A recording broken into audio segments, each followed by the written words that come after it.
travel all morning. This is Fox 61, Connecticut's news station. And so it's up to the Republicans whether they want to shut down or not.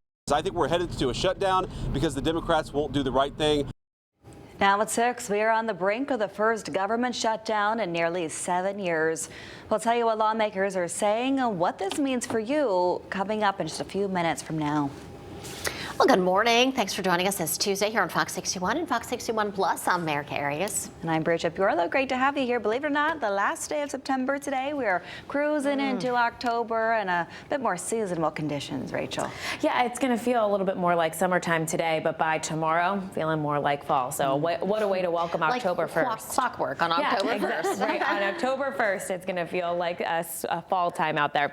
Another warm day ahead with temperatures that'll be up around 80 degrees this afternoon. If you liked yesterday, you'll certainly like today as well. Temperatures 55 degrees in Torrington, now out the door in New Haven, 61, 54 in Willimantic, and 55 in Norwich. So for the kids at the bus stop, it is a comfortable start to our morning with temperatures again that are in the 50s now.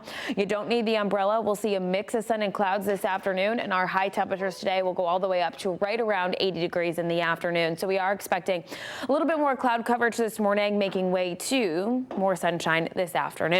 Now for our Wednesday, so for October 1st, sunny skies, temperatures will start off in the 40s to near 50. So it's already going to start off a little bit cooler on Wednesday, feeling a little bit more like fall. And then by the afternoon, we're going to get up to around 68 degrees. The average for this time of year is right around 70. Heading through the day on Thursday, Thursday morning starts off very chilly. We'll be in the upper 30s to right around 40 degrees. And then by the afternoon in the mid 60s. So there's a brief cool down on the way before we rebound the numbers into the 80s over the weekend. We also have our tropical storms, Milda, as well as Hurricane Umberto. We'll talk about the latest tracks and the impacts that they could have here locally coming up in just a bit. Here at 6:02 right now. Now we are tracking just some slowdowns on some of the roadways here on 91 this morning over from New Haven into Hartford at around 56 minutes. Hartford into New Haven is around 34 right now, and that is due to some road work that is wrapping up at this hour. Other reports of road work are only in the Danbury area as well as in Milford this morning, so we're already starting to see that road work wrap up for the Tuesday morning commute here. So New Haven I-95 looks fine this morning. There must have been something on the side of the road as they have that zoomed in. New Haven to the I-95 connector is 2 minutes. No delays on the Wilbur Cross. So over to you. Rachel, thanks. A possible government shutdown is now just hours away. Lawmakers left the White House yesterday without agreement, and the clock is ticking to avoid a lapse in funding. Fox 61's Priscilla Meza is live with what this all means. Priscilla, good morning. Yeah, good morning. There is now a crucial deadline. If Congress can't pass a funding bill and President Trump doesn't sign it by tonight, parts of the federal government will shut down starting just after midnight. As of right now, Democrats and Republicans remain far apart. Democrats want to extend Affordable Care Act tax credits that help millions afford health insurance. Republicans say they won't compromise. Meanwhile, federal agencies have already sent out contingency plans. Some government offices would close and many federal employees would be furloughed, meaning temporarily out of work without pay. Vice President J.D. Vance said in part, quote, "The American people are going to suffer because these guys won't do the right thing. If they want to talk about how to fix American healthcare policy, let's work on it together, but let's do it in the context of an open government." Democratic State Senator Richard Blumenthal stated, quote, "President Trump would rather shut down the government than protect Americans' healthcare. It's time for my Republican colleagues to stop bowing to Trump's demands and work with Democrats to find a bipartisan solution that puts Americans' needs first." A congressional leader say talks will continue today, but both sides admit the divide is still wide, and if nothing changes again, the parts of the government will shut down starting just after midnight. For now, live in Hartford, Priscilla Meza, Fox 61. All right, Priscilla, we'll be watching it closely. Thank you. 6:04 is your time. Some serious cases are making their way into court this morning, although we've been following here on Fox 61 for some time. Joe Monti is in studio to tell us more about which cases those will be. Good morning, Joe. Good morning, Bridget. It's always a busy day in court, but this morning there are 3 separate cases going on that we want to highlight. We'll be taking a look in New London, New Britain, and Rockville. Let's talk a little bit about what we expect to see later this morning. Starting in New London Superior Court with 26-year-old Clayton Hackling. He was arrested in connection to a boat crash that killed 3 people in Old Saybrook last September.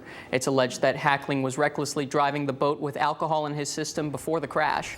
Hackling has already been arrested and charged with second-degree manslaughter with a vessel, operating a vessel in the first degree while under the influence, and several other charges. He'll be back in court this morning.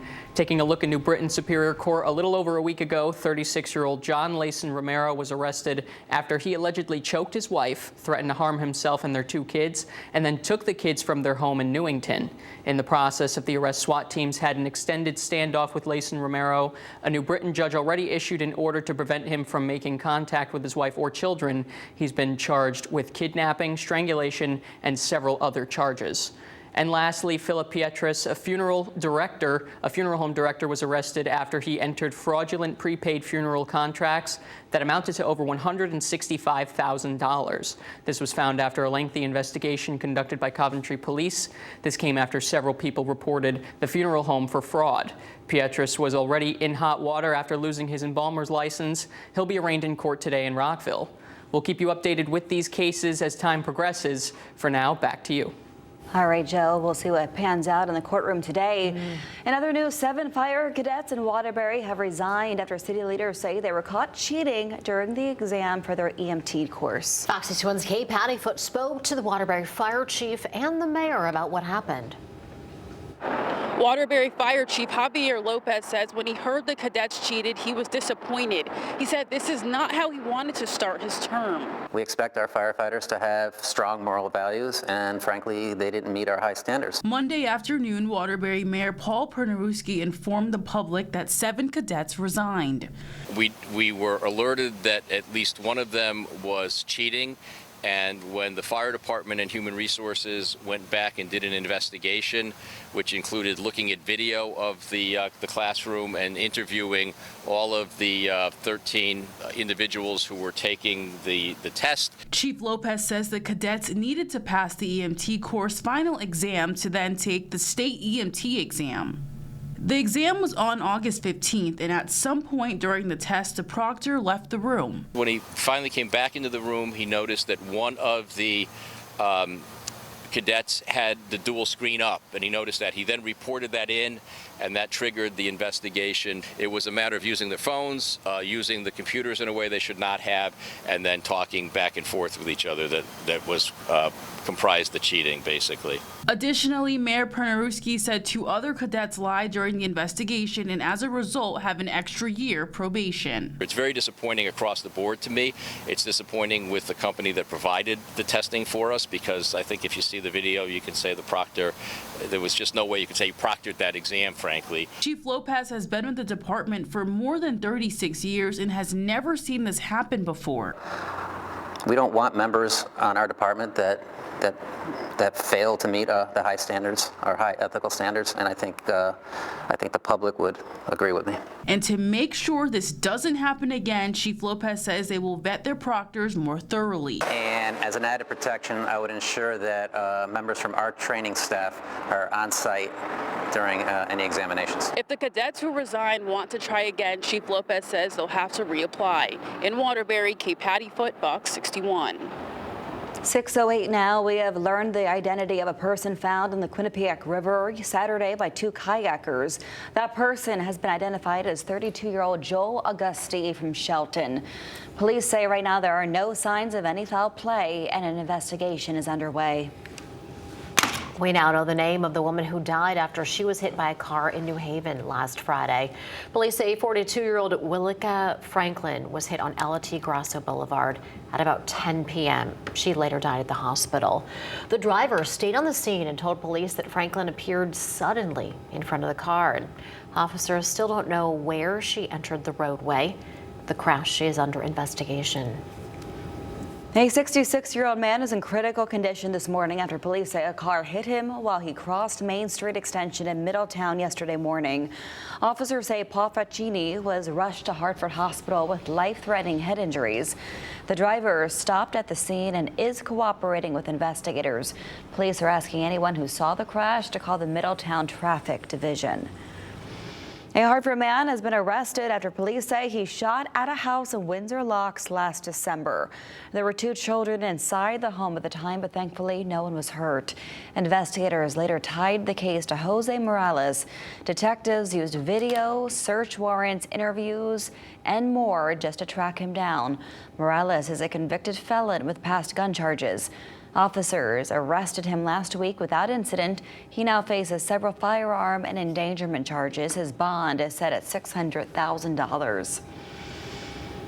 Water has finally been restored to all of Waterbury and Watertown following last week's water main break. Yeah, the nearly week-long struggle to restore water to all homes and businesses in those areas is now complete, but unfortunately, those repairs are only temporary. There were several remedies for the 130-year-old system. However, all of them were short-lived. City leadership says the delay in repairs all stems from an unusually sized valve. It's 80 years old, and that makes replacement parts hard to come by. So that repair is going to take place in several weeks. A boil water advisory remains in effect for anyone who lost water pressure at any point over the past week. We appreciate everyone's patience. As I've said before, I know this is very, very frustrating to everyone who doesn't have water. I think it's nerve-wracking to people wondering if they're going to have water and how long it will last. I'm sure it is frustrating for all those folks. Now, crews plan to test the water today. The results are expected to come back in 24 hours.